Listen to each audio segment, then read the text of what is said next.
Ça y est, nous y sommes.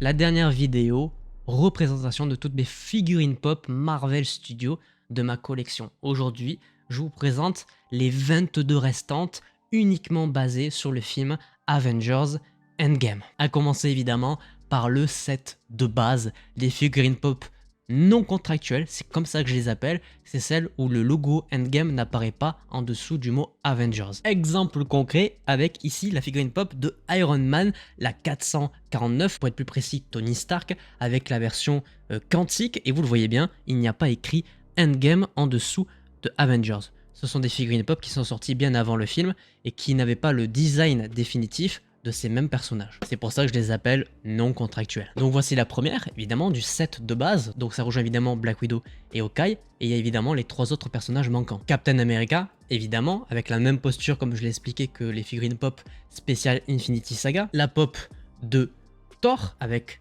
la hache, il pouvait pas se douter que le personnage n'aurait pas ce design au moment de remonter dans le temps avec cette tenue, évidemment. Et pareil pour le personnage de Hulk, puisqu'en réalité, à ce moment-là, il n'est plus Hulk, mais bien Professeur Hulk. Vous voyez le pourquoi du comment, ce sont des pop dites non contractuelles. Mais dans tous les cas, très fier d'avoir les 6 Avengers originaux sur la tenue quantique. Pour continuer dans les personnages avec les pop non contractuels, on a évidemment Ant-Man. Ant-Man, c'est un personnage très important pour le film, et pareil, tenue très classique, mais il avait évidemment le droit à sa version non contractuelle des pop. Pareil pour le personnage de Captain Marvel, elle n'apparaît jamais avec sa tenue classique. Il me semble, il faudrait peut-être que je revoie le film, mais de mémoire, peut-être à part dans l'espace, c'est pas une posture, une position et un costume qu'elle porte vraiment dans le film. Et la dernière, c'est évidemment le personnage de Thanos. Là, c'est tellement flagrant qu'on en est presque choqué. Évidemment, il n'a pas cette armure dans le film, puisqu'il la pose sur sa planète pour se reposer. Il n'a pas non plus sa double épée, et il n'a pas non plus le gant de l'infini avec les 6 pierres d'infini. Cette pop est totalement fake, mais elle est très stylé, représentant un Thanos que j'aurais absolument voulu voir à un moment donné ou à un autre. Voilà ce qu'il y avait au niveau des pop non contractuels. Le personnage de Thor avec un design un petit peu plus fidèle à celui du film, évidemment. Le Thor avec la tenue pyjama, les petites sandales, les petites lunettes de soleil. Bon, c'est un Thor très rigolo et ils en ont évidemment fait une figurine pop. On continue avec une Funko Pop de Thor, encore une fois. Ici, c'est la version Bro Thor, ce fameux moment où il mange sa pizza, qu'il est complètement affalé sur son canapé. Vrai moment du film, encore une fois. Là, de toute façon, toutes les Funko qui vont suivre, à part une, représentent de vrais moments. Pareil du côté de Pepper Potts, qui, vous le savez, à la fin du film apparaît avec la fameuse armure Rescue que lui offre Tony Stark. Bon, c'est une posture assez classique, j'aurais aimé qu'ils en fassent peut-être un peu plus avec la figurine, mais ça reste très stylé d'en avoir au moins une, parce que Pepper Potts, à l'heure actuelle, n'a pratiquement pas de Funko, je crois même qu'elle n'en a aucune. Pareil du côté de Captain Marvel, elle a aussi une pop qui représente un vrai moment du film, c'est d'ailleurs la fin, quand elle a les cheveux coupés et qu'elle explose le vaisseau de Thanos, bah c'est cette figurine pop là qui représente ce moment. Pareil du côté de Thanos, ça paraît évident, là on est sur la fameuse pop qui représente le moment où il est dans son jardin avec sa moitié de visage cramé parce qu'il a claqué des doigts une seconde fois et le fameux gant complètement abîmé sans les pierres de l'infini. Joli détail et jolie figurine. Pour en finir avec les pop qui représentent un peu plus le vrai design des persos, évidemment on va parler de Hulk, même si là c'est bizarre qu'ils aient pas écrit Professeur Hulk, parce que pour le coup c'est une vraie Funko qui représente un vrai moment, c'est le moment où Hulk donne 2 tacos à Ant-Man avec l'arrivée du vaisseau des gardiens. Pop un petit peu plus lourde aussi, mais pour les gros personnages comme ça, c'est plutôt logique. Maintenant on enchaîne avec que des bangers pour terminer cette série de rééditions. La seule pop qui annonce Avengers Endgame et qui n'est en réalité pas contractuelle, c'est celle-ci, celle de Iron Man, la 529, qui nous présente un Iron Man avec son propre gantelet et les pierres de l'infini. Ce moment n'est jamais arrivé dans le film. Ce n'est pas le moment qui apparaît quand il claque des doigts, parce que ce n'est pas son propre gant. Il le fait certes avec son armure, mais ce n'est pas le nano-gant, alors que là on voit bien que c'est le nano-gant qu'il a dessus. Ce moment n'est donc jamais arrivé, mais ça reste une figurine pop très stylée, qui est sortie à la folle convention de 2019, que j'ai mis beaucoup de temps et beaucoup d'argent pour l'avoir. C'est la pop la plus chère de ma collection à l'heure actuelle, et elle en vaut le détour. Elle est vraiment très belle. Spider-Man, évidemment, a aussi eu son lot de figurines pop très stylées dans Endgame. Il en a en réalité 2. C'est exactement la même figurine pop. Il y en a une qui est juste sans le masque et l'autre avec son fameux mode tuerie maximum enclenché. C'est pour ça qu'il a les yeux rouges sur ce visuel-là, très précisément. Celle-ci est exclusive Funko et c'est exactement la même chose. c'est juste qu'il n'a pas le masque à ce moment-là. Mais c'est bien deux moments qui sont bien arrivés dans le film Avengers Endgame.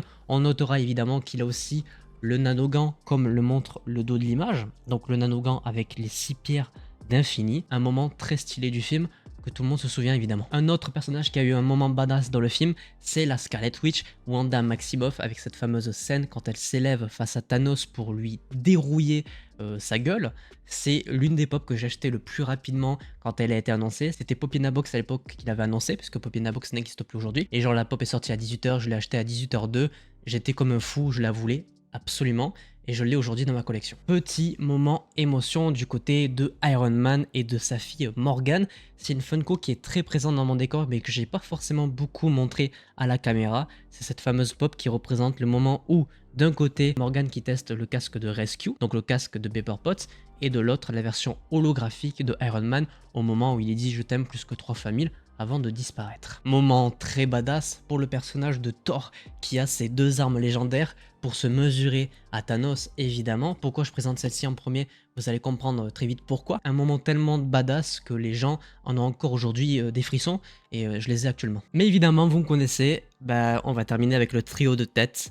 Les 3 Avengers originaux, mes 3 figurines pop préférées de ma collection, à commencer par cette figurine pop là de Thor. Faut savoir qu'il y a 2 éditions qui existent sur celle-ci. Il y a une version Chase où il a les 2 armes légendaires dans sa main, alors que dans celle-ci il n'a que Mjolnir, et c'est ce fameux moment où il tend les bras pour appeler ces 2 armes légendaires, un moment plus qu'épique, un de mes moments préférés de tout le MCU. Le Captain America évidemment avec Mjolnir et le bouclier complètement défoncé, prêt à charger contre Thanos. Celle-ci a été construite en énorme quantité, ce qui fait qu'elle n'est pas en réalité très rare. C'est très facile de l'avoir sur le marché, mais vous le voyez, je l'ai mis dans une boîte en verre tellement je la kiffe, tellement je veux la protéger, tellement je l'apprécie. Un des moments que tous les fans du monde attendaient, et ça met des frissons évidemment à chaque fois qu'on le revoit, mais pas autant évidemment que ce moment-là, le fameux I am Iron Man, quand Tony Stark claque des doigts pour faire disparaître Thanos. C'est ma figurine pop préférée de toute ma collection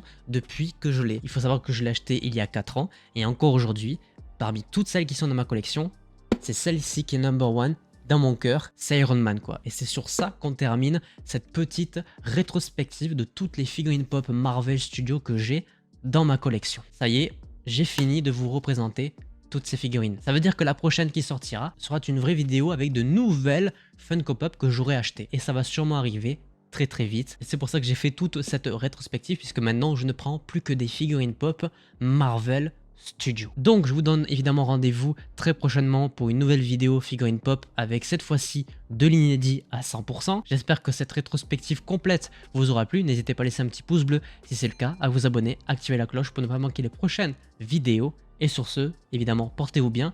C'était votre Captain. À la prochaine.